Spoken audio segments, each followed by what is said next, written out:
बड़ी खबर इस वक्त की तेलंगाना से आ रही। तेलंगाना के बाज़ इलाकों में मूसलाधार बारिश, निजामाबाद के बोधन में शदीद बारिश, हैदराबाद में गरज चमक के साथ बारिश का इम्कान। बड़ी खबर इस वक्त की तेलंगाना से आ रही है। बारिश को लेकर बाज़ तेलंगाना के इलाकों में मूसलाधार बारिश, निजामाबाद के बोधन में शदीद बारिश, हैदराबाद में गरज चमक के साथ बारिश का इम्कान है। तो मौसम बदल रहा है तेलंगाना में। तेलंगाना के बाज़ इलाकों में मूसलाधार बारिश, निजामाबाद के बोधन में शदीद बारिश हुई है, हैदराबाद में गरज चमक के साथ बारिश का इम्कान है। बड़ी खबर इस वक्त की तेलंगाना के इलाकों में मूसलाधार बारिश, निजामाबाद के बोधन में शदीद बारिश, हैदराबाद में गरज चमक के साथ बारिश का इम्कान। तेलंगाना में मौसम करवट ले रहा है, मौसमी हालात बदल रहे हैं। तेलंगाना के बाज़ इलाकों में मूसलाधार बारिश हो रही है और निजामाबाद के बोधन में शदीद बारिश, हैदराबाद में भी गरज चमक के साथ बारिश का इम्कान है। मौसम में तब्दीली आ रही है हैदराबाद में। ये आप स्क्रीन पर देख सकते हैं कि शदीद बारिश का मंजर, निजामाबाद के बोधन में शदीद बारिश हो रही है। तेलंगाना के बाज़ इलाकों में मूसलाधार बारिश हो रही है और हैदराबाद में भी मौसम तब्दील हो रहा है। हर थोड़ी देर बाद मौसम में तब्दीली आ रही है। सुबह से धूप और अब का मिला जुला माहौल रहा और अब गरज चमक के साथ हैदराबाद में भी बारिश के इम्कानात देखे जा रहे हैं। फिलहाल ये जो तस्वीरें आप देख रहे हैं निजामाबाद के बोधन की हैं, जहां पर शदीद बारिश हो रही है और तेलंगाना के बाज़ इलाकों में मूसलाधार बारिश हो रही है।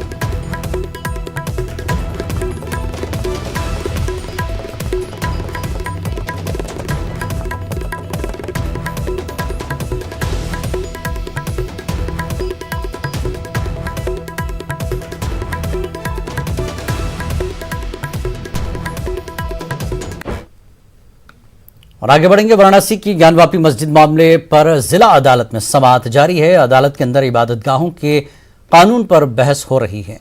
मुस्लिम फरीक ने 1991 के एक्ट का हवाला दिया। वहीं मुस्लिम फरीक की जानिब से कहा गया कि शिवलिंग के मौजूद होने का कोई सबूत नहीं है, जबकि हिंदू फरीक की जानिब से दावा किया गया कि शिवलिंग के साथ छेड़छाड़ की जा रही है।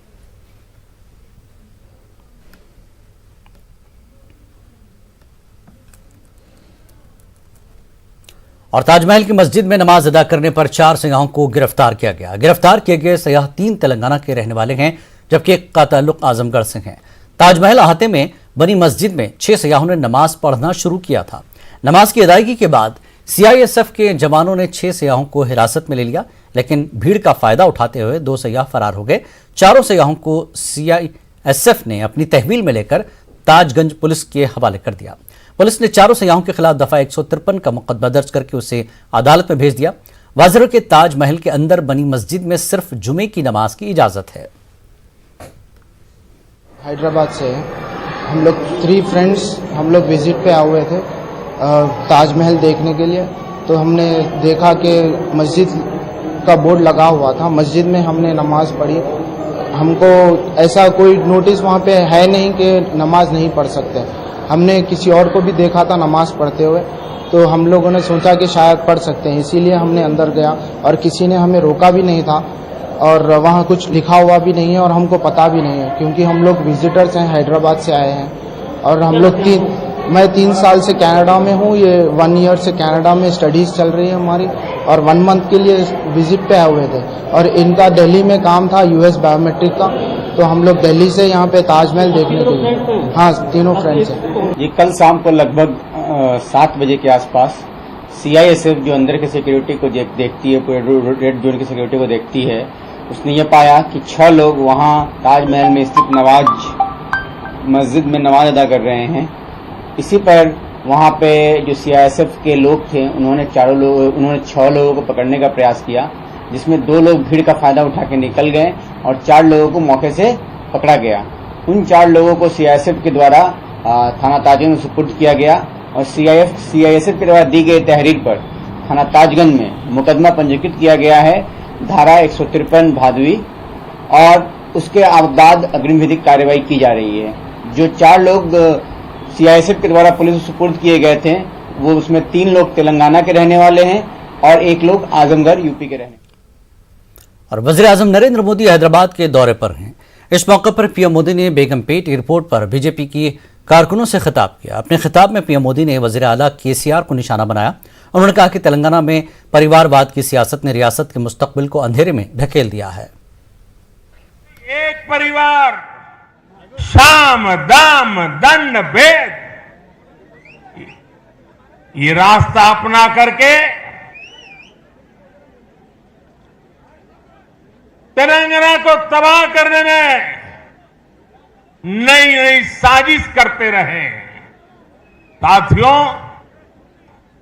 परिवारवादी पार्टियां भारत की केवल एक सियासी समस्या नहीं है। परिवारवाद और परिवारवादी पार्टियां देश के लोकतंत्र और देश के युवा दोनों की सबसे बड़ी दुश्मन है।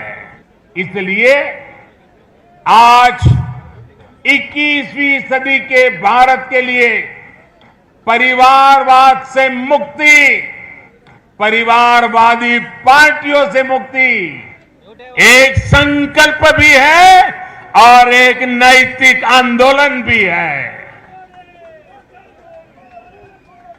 जहां जहां परिवारवादी पार्टियां हटी है, उनका अंत हुआ है, वहां वहां विकास के रास्ते भी खुले हैं। अब इस अभियान को आगे बढ़ाने की जिम्मेदारी तेलंगाना के मेरे प्यारे भाई और बहनों की है, तेलंगाना की जनता की है। साथियों, एक और भाजपा की लड़ाई तेलंगाना के भविष्य के लिए है, तो दूसरी ओर ये लड़ाई तेलंगाना के सम्मान, स्वाभिमान और पहचान की भी है। यूपी असेंबली में वज़ीर खजाना सुरेश खन्ना ने 6 लाख करोड़ से ज्यादा का बजट पेश किया। बजट में वज़ीर खजाना ने 5 साल में 4 लाख रोजगार देने का वादा किया है। यूपी में खुसूसी सिक्योरिटी फोर्सेस बनाई जाएंगी। इसके अलावा कोविड वबा के दौरान यतीम हुए बच्चों को 4,000 रुपए की माली इमदाद दी जाएगी। ये यूपी का अब तक का सबसे बड़ा बजट माना जा रहा है। 2022-2023 में 15,000 सोलर पंपों की स्थापना कराई जाएगी। कृषि उत्पादन में गुणवत्तायुक्त बीजों का सर्वाधिक महत्व है। 2021-2022 में 99.80 लाख मीट्रिक टन उर्वरक का वितरण किया गया है। वर्ष 2022-2023 में 119.30 लाख मीट्रिक टन उर्वरक वितरण का लक्ष्य है। प्रदेश में 34,307 राजकीय नलकूपों तथा 252 लघु डाल नहरों द्वारा कृषकों को मुफ्त सिंचाई सुविधा उपलब्ध कराई जा रही है। मुख्यमंत्री लघु सिंचाई योजना हेतु 1,000 करोड़ रुपए की व्यवस्था प्रस्तावित है। खरीद विपणन वर्ष 2021-2022 में न्यूनतम समर्थन मूल्य योजना के अंतर्गत भारत सरकार द्वारा धान कामन का समर्थन मूल्य 1940 रुपए प्रति कुंटल एवं धान ग्रेड ए का समर्थन मूल्य 1960 रुपए प्रति कुंटल निर्धारित किया गया। वज़ीर आला योगी आदित्यनाथ ने कहा है कि इस बजट से तमाम लोगों की तरक्की होगी। रियासत के तमाम लोगों को नजर में रखते हुए ये बजट तैयार किया गया है। प्रदेश की 25 करोड़ जनता की जनाकांक्षाओं की भावनाओं के अनुरूप प्रदेश के समग्र विकास को ध्यान में रख करके गांव, गरीब, किसान, नौजवान, महिलाएं, श्रमिक और समाज के प्रत्येक तबके को ध्यान में रख करके बनाया गया है। आदरणीय प्रधानमंत्री जी के नेतृत्व में, उनके मार्गदर्शन में लोक कल्याण संकल्प पत्र की भावनाओं के अनुरूप देश की सबसे बड़ी आबादी का राज्य उत्तर प्रदेश उन जन आकांक्षाओं की पूर्ति कर सके और समग्र विकास के लक्ष्य को प्राप्त करने में सहायक हो सके। बड़ी खबर ज्ञानवापी मस्जिद के मामले को लेकर इस वक्त आ रही है। बड़ी खबर वाराणसी जिला कोर्ट ने समाअत की मुलतवी। वाराणसी जिला कोर्ट ने समाअत मुलतवी की है। ज्ञानवापी मामले की अगली समाअत 30 मई को होगी। ज्ञानवापी मस्जिद मामले की समाअत 30 मई को होगी। वाराणसी कोर्ट ने मामले को मुलतवी किया है, सुनवाई को मुलतवी किया है। 30 मई को वाराणसी जिला कोर्ट ने समाअत को मुलतवी किया है और 30 मई को यह समाअत होगी। बड़ी खबर इस वक्त की, मामले की अगली समाअत 30 मई को होगी। ज्ञानवापी मस्जिद मामले पर जो सुनवाई हो रही थी उसकी अगली समाअत 30 मई को होगी। ज्ञानवापी मस्जिद मामले में समाअत मुलतवी की गई है। वाराणसी जिला कोर्ट ने समाअत को मुलतवी किया है और अगली समाअत 30 मई को होगी। ज्ञानवापी मस्जिद मामले की अगली समाअत 30 मई को होगी और जो समाअत चल रही थी उसको मुलतवी किया गया है। ज्ञानवापी मस्जिद मामले में जो समाअत जारी थी उसे मुलतवी किया गया है और अगली समाअत की जो तारीख है वो 30 मई की गई है। वाराणसी जिला कोर्ट ने समाअत मुलतवी कर दी है फिलहाल और 30 मई को अगली समाअत होगी। मामले की अगली समाअत 30 मई को होगी। ज्ञानवापी मामले में जो समाअत हो रही थी वो वाराणसी जिला कोर्ट ने समाअत को मुलतवी कर दिया है और अगली समाअत की तारीख है 30 मई, यानी 30 मई को इस मामले में अगली समाअत होगी।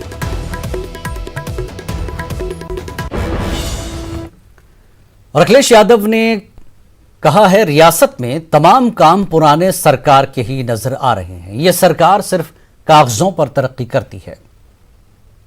ये जो बजट है दिल्ली से जो मदद मिलती है उसका भी एडिशन बजट है। ये जो 6 लाख करोड़ के लिए ताली बज रही हैं वो दिल्ली के बजट को जोड़ करके बजट है। और फिर कल भी मैंने कहा था कि दिल्ली की सरकार की मदद क्या है। अगर मुंबई से लेकर के दिल्ली तक एक्सप्रेसवे बन रहा है तो यूपी को क्यों छोड़ा जा रहा है, यूपी को क्यों नहीं जोड़ा जा रहा है। और अभी भी जो पुरानी सरकार के काम थे वही दिखाई दे रहे हैं। सैनिक स्कूल कोई नया नहीं बना। अगर कोई सैनिक स्कूल के लिए बजट दिया गया हो तो बताओ वही पुरानी सरकार के जो सैनिक स्कूल हैं वही हैं। मेडिकल की जो व्यवस्थाएं थी गरीबों के लिए, ये दावा करती है सरकार कि मेडिकल कॉलेज लखनऊ में इतने ओपीडी हैं, इतनी संख्या में पीजीआई में लोग आते हैं, इतनी संख्या में लोग आपके लोहिया इंस्टीट्यूट में इलाज कराने आते हैं। लोग लाखों की संख्या में लखनऊ इसलिए आ रहे हैं क्योंकि जिले स्तर पे जो आपके अस्पताल होने चाहिए वो बर्बाद हो गए। इस सरकार ने पिछले 5 साल में जो अपना घोषणा पत्र जारी किया था उसमें ये कहा गया था कि 2022 तक किसानों की आय दोगुनी हो जाएगी। आज हम 2022 में हैं, 6वां बजट पेश हो रहा है। उसका जवाब क्या है सरकार के पास। जिस तरीके से महंगाई बढ़ी है और लगातार महंगाई बढ़ रही है, जो कीमत दालों की है, तेल जो खरीदा जाता है उसकी कीमत, डीजल पेट्रोल की कीमत, सीमेंट की, स्टील की, और लगातार आप देखेंगे महंगाई बढ़ी है। इनके लगातार बजट आने से गांव में उदासी है। हमारा नौजवान जो उम्मीद लगा करके बैठा था नौकरी और रोजगार मिलेगा, आंकड़ों में तो दिखाई दे रहा है कि नौकरी और रोजगार हैं। अगर सरकार के आंकड़े देखें तो आंकड़ों में तो दिखता है, लेकिन जमीन पर गांव में अभी भी बड़े पैमाने पर नौजवानों के हाथ में काम नहीं है, रोजगार नहीं। दिल्ली में त्यागराज स्टेडियम को शाम 7 बजे खाली करवाने पर बवाल को बढ़ता देख अरविंद केजरीवाल ने बयान जारी किया। उन्होंने कहा कि दिल्ली हुकूमत के ज़ेर इंतजाम स्पोर्ट्स सेंटर्स खिलाड़ियों के लिए 10 बजे रात तक खुले रहेंगे।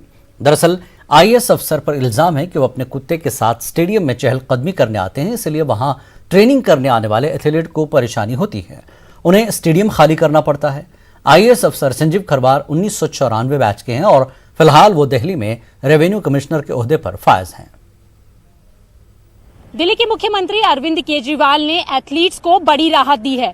दिल्ली के सारे स्टेडियम अब रात 10 बजे तक खुलेंगे, जिसमें एथलीट्स रात 10 बजे तक प्रैक्टिस कर पाएंगे। इसकी जानकारी उप मुख्यमंत्री मनीष सिसोदिया ने ट्वीट कर दी है और इसके साथ ही उन्होंने एक मीडिया रिपोर्ट का संज्ञान भी लिया है, जिसमें उनका कहना है कि उनको पता चला था कि त्यागराज स्टेडियम में एथलीट्स को जल्दी प्रैक्टिस खत्म करने के लिए कहा जा रहा है। इस वक्त हम इसी त्यागराज स्टेडियम के अंदर खड़े हुए हैं, जहां पर एथलीट्स और कोच ने शिकायत की थी कि उन्हें जल्दी प्रैक्टिस खत्म करने के लिए कहा जा रहा है। और इस शिकायत के बाद मीडिया रिपोर्ट का संज्ञान लेने के बाद अरविंद केजरीवाल सरकार ने बड़ा फैसला लेते हुए ये कहा है दिल्ली के तमाम स्टेडियम रात 10 बजे तक खुलेंगे और जो एथलीट्स हैं वो भी रात 10 बजे तक यहाँ पर प्रैक्टिस कर पाएंगे। और जिस तरीके से त्यागराज स्टेडियम में प्रैक्टिस करने वाले जो एथलीट्स थे, कोच थे, उन्होंने ये शिकायत की थी कि यहाँ पर प्रधान सचिव जो हैं वो यहाँ पर घूमते हैं और ट्रैक पर उनके साथ उनका पैट भी घूमता है,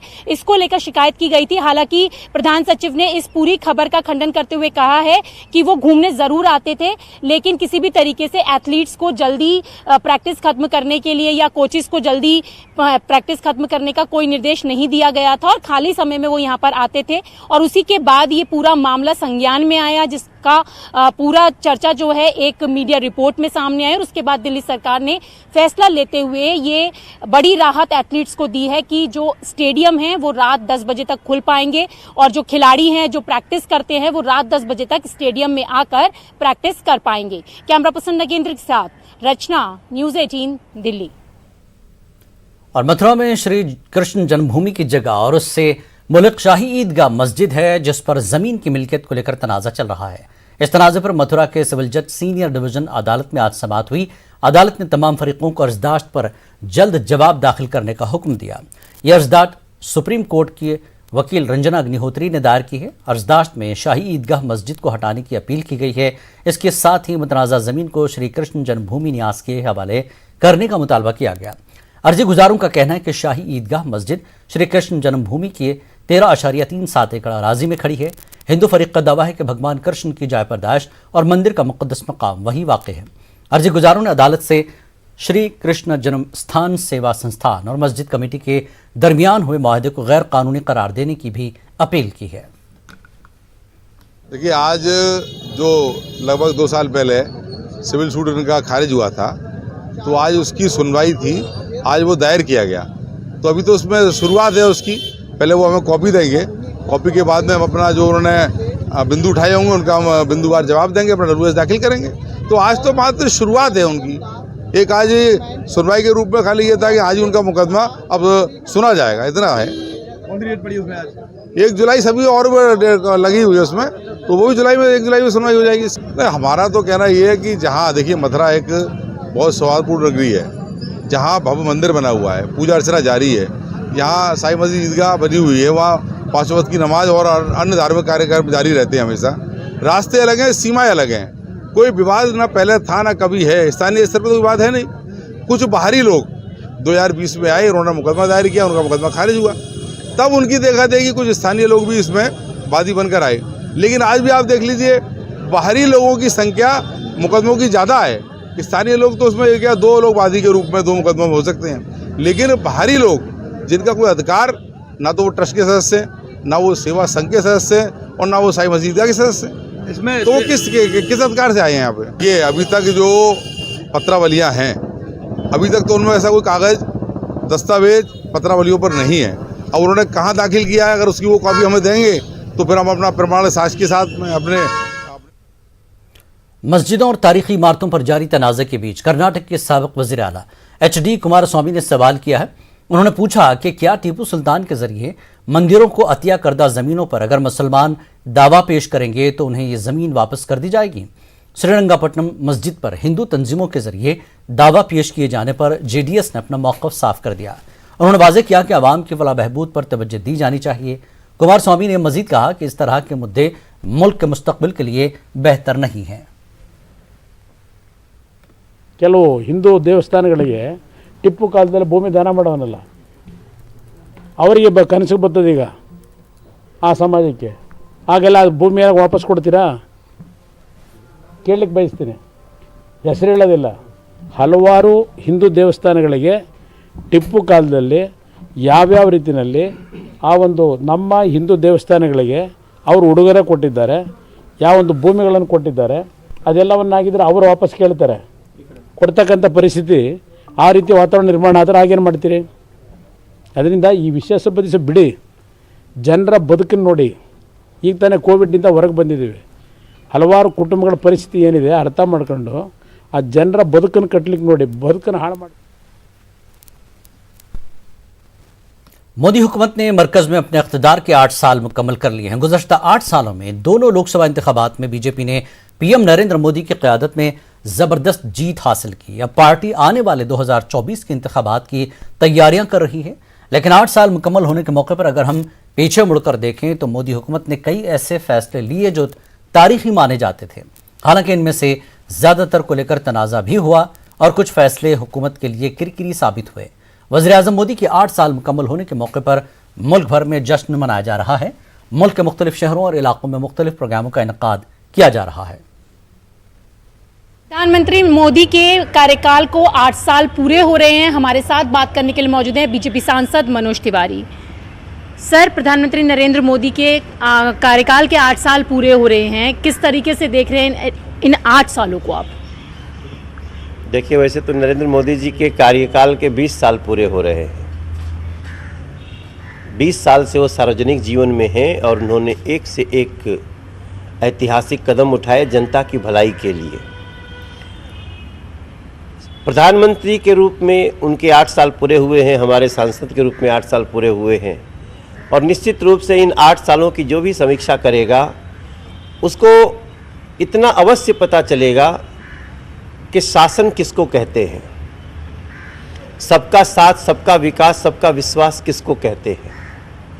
जब इस 8 साल की समीक्षा होगी तब लोगों को पता चलेगा कि जो विश्व गुरु भारत बनने की तमन्ना लिए हमारे देश के लोग नित उठते थे, सोते थे, जागते थे, आज जब हम देखते हैं प्रधानमंत्री के पीछे सारी दुनिया खड़ी है तो हमें वो गर्व होता है। हम निश्चित रूप से आज भारत दुनिया को रास्ता बताने लगा है, चाहे वो पर्यावरण से बचाव का है, पर्यावरण के बचाव का है या फिर आतंक से बचाव का है।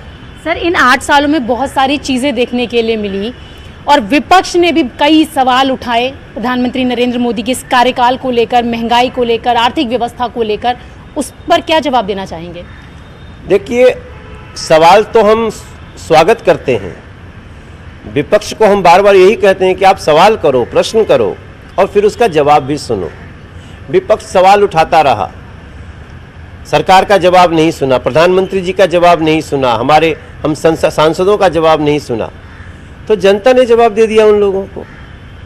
जब आप अनर्गल सवाल उठाएंगे, जब आप एक देशभक्त, समाज भक्त, जन भक्त प्रधानमंत्री के ऊपर अनर्गल सवाल उठाएंगे तो जनता फिर आपको जवाब देगी। वही जनता जवाब दी है,